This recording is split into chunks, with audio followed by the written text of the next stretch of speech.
Hey, kia ora, Helen Brahms here with today's edition of Genealogy and History. And today is May 4th, so may the 4th be with you for our Star Wars fans.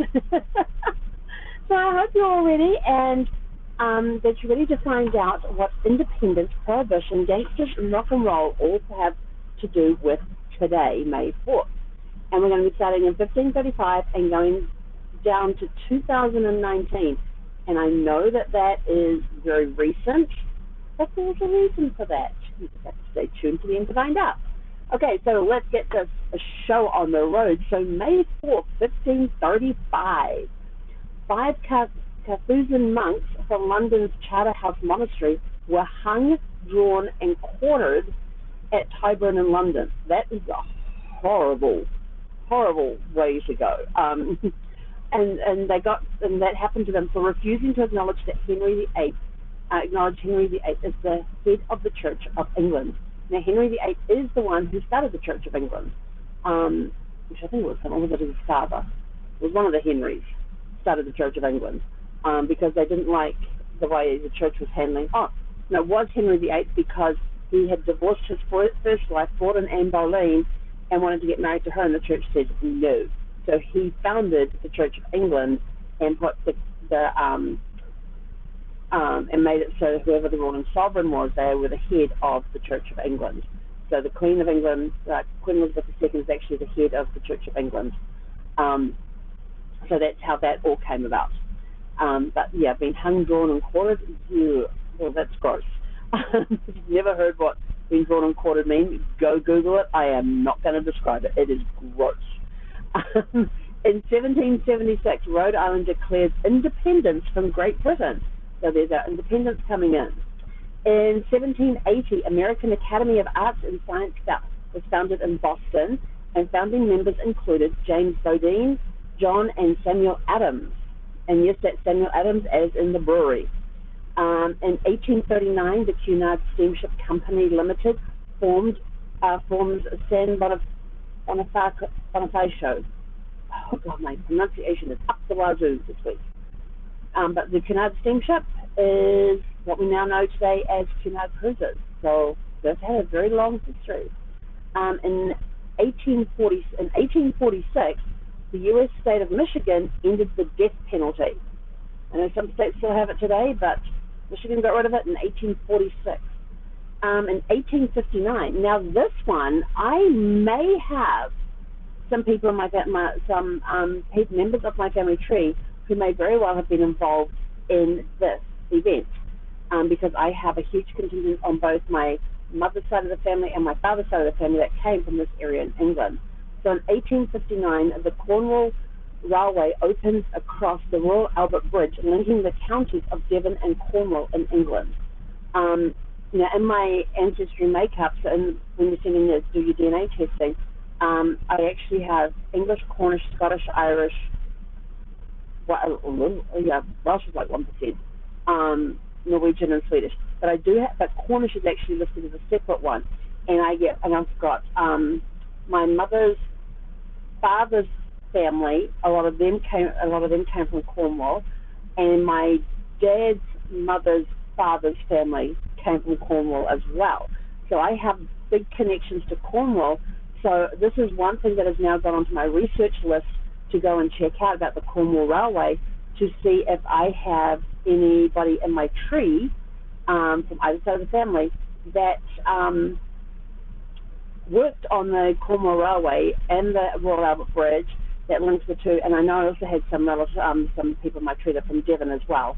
So I'm going to be researching that, and I keep a notebook, and in that notebook comes up ideas of, oh, that happened in history around that time.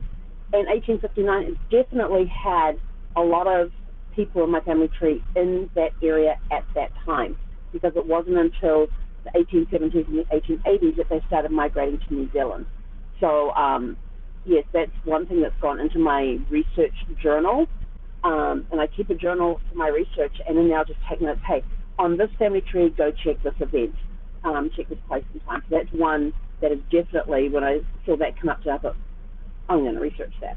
So this is why we're talking about you as we read these things. If something seems familiar, or if you know you had a family presence in that area, is go check it out. You never know. You may have a relative who, like I may have somebody in my family tree who worked on the Cornwall Railway, on the bridge, helped with all of this, helped build it and everything else, may have even been on the first train crossing across there. Who knows? You don't know until you go check it out. Will you be able to find it? Maybe, maybe not. But that's all the fun of genealogy, is that it's the ultimate puzzle. It will never, ever be solved. In 18, why do you look? Because it's fun. In 1866, so it's 100 years before 100 years and 7 months before I turned up. In 1866, Woodward's Gardens opened to the public in San Francisco. And these gardens were an attraction from San Francisco's past. They were only open from 1866 to 1891, but it was a combination of a zoo, museum, and amusement park in a beautiful garden setting. And they had a lot of people that would come from all around the world to view the gardens and all of that sort of thing as well. So something that was very popular during that time. In 1878, Thomas Edison's phonograph was shown for the first time at the Grand Opera House. How cool was that? Did you have anybody on May 4th in 1878 at the Grand Opera House? Oh, I didn't look up to see where the Grand Opera House was. To hear Thomas Edison's phonograph. Phonograph was the earlier parts that then became a record player, that we then switched to CDs, and now we're on, there's still some CDs around, but now you're on, there was vinyl after that, and then there was the CDs, and then there was cassette tapes in there, and then there's CDs, hang on, there's the 8 tracks. Just trying to think of all the different recording devices over the years for music and stuff. It was a lot. In 1893, cowboy Bill Pickett invents bulldogging. I thought, what the hell is bulldogging? And it's actually, and you see this in rodeos, the skill of grabbing cattle by the horns and wrestling them to the ground. And I'm just like thinking, how big are these cattle? Are they talking full? Because those things weigh hundreds of pounds.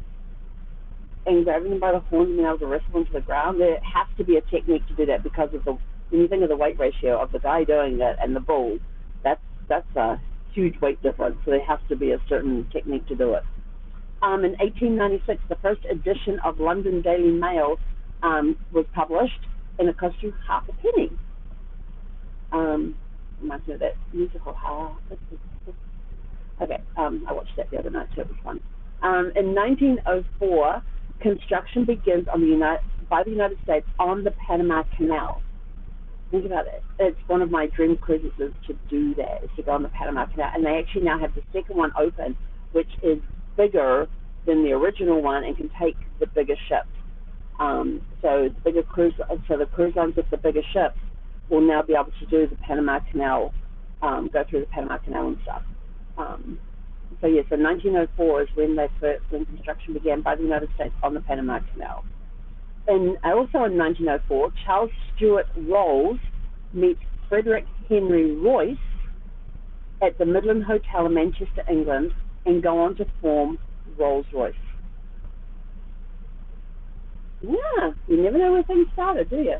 In 1923, New York State revoked the Prohibition law. Is the Prohibition? That's quite a thing. When did Prohibition actually? I gotta go check this history of the Prohibition, because I know Alaska, when it was a territory of the United States, they were in Prohibition before the rest of the United States was in Prohibition. And during Prohibition, it cost you 50 cents for half a nip. No, for a, hang on, I gotta remember what it said on that poster. If you go into Ketchikan and you go down by Creek Street, they've got these big poster boards up, all with these different newspaper articles printed on them, and they're really fascinating reading. And it was like in the early 1900s, like 1910, 1912, before Prohibition became a thing on the continental U.S., Alaska, as an American territory at the time, got put into Prohibition at that time, and they would charge you 50 cents for a nip of the liquor that they were selling. but the nip was half a teaspoon. And I and I was telling my youngest stepson about this, and he was like, 50 cents is, what's that worth today? So we get on the computer and look, and that 50 cents was worth $10.53 for half a teaspoon of booze. I kid you not. You don't believe me? Go hop on a cruise ship and go to Ketchikan and go down the Creek Street and read the boards. They are fascinating. There's some incredible stories on there. Anyway, so in 1927, the first balloon flight over 40,000 feet occurred in Scottsdale, Illinois. Didn't say who the pilots were or anything like that, but they got to 40,000 feet, over 40,000 feet on this day in 1927. On this day, May 4th, 1932, Al Capone entered Atlanta Penitentiary convicted of income tax evasion. Yeah, so I remember the stories about some of the gangsters and stuff, and the only way they actually caught them was because of income tax evasion. They didn't catch them for the murders and the thieving and and the scams that they would run, all that. They got them on tax evasion. 1942, food was first rationed in the United States. So that was during World War II, and they started and they had to go into food rations and things. In 1953, the Pulitzer Prize for Literature was awarded to Ernest Hemingway for The Old Man and the Sea. In 1957, Alan Freed hosts rock and roll shows, the first primetime network rock show. So that was in 1957. On the same day, and the Anne Frank Foundation was formed in Amsterdam. And I think it was either yesterday or the day before we heard about the house that she lived in that was open to the public for the first time. So a day or two later, they actually formed she might have been a year or two later, but they formed the foundation. On May 4th, 1979, Margaret Thatcher becomes the first woman to be elected Prime Minister of the United Kingdom. And she was in power for like 8 or 9 years or something. Known as the Iron Lady. This one cracked me up. I had to go see if I could find the video, and I did find the video of it. And it was just funny watching all the players and stuff figuring this one out. So to do with Major League Baseball, David Kingman of the Oakland Athletics was in Minneapolis to face the Twins at the Hubert H. Humphrey Metrodome. He hit a pop fly that became lodged in a drainage hole in the roof of the dome, leading to an unusual ground rule double, because they didn't know what to do, because they didn't have a rule for what happens if a ball gets stuck in the roof of the Metrodome, and so they had to make up this rule on the go. But the next day, the first baseman for the Twins, they actually had one of the workers climbed up there to pull the ball out of the drainage hole, and he dropped it down to the first baseman, who actually did not catch it. He said it was very hard to see because of and he said everybody was laughing at him. He said it just did not go well. But he said it was really hard to, and he almost got himself hit on the head because it was really hard to see because of the color of the baseball against the color of the roof. They kind of blended a little bit. In 1989, NASA launches Magellan probe to Venus from the Space Shuttle Atlantis. And in 2019, today's last one, this is a very important date, because it was on this day in 2019 that I purchased Sparkles, which is a 2006 Fleetwood Bounder 32W, all 32 feet of her, and began my life on the road in an RV, living full-time in an RV. So that's why that's important to me. So there's a lot of things going on there, and if you'd like to hear more about the story of me and Sparkles and our time on the road, then tune in for our evening Facebook Live. It's going to be at 6:30 tonight, and that will be for, what day am I up to? That's a good question.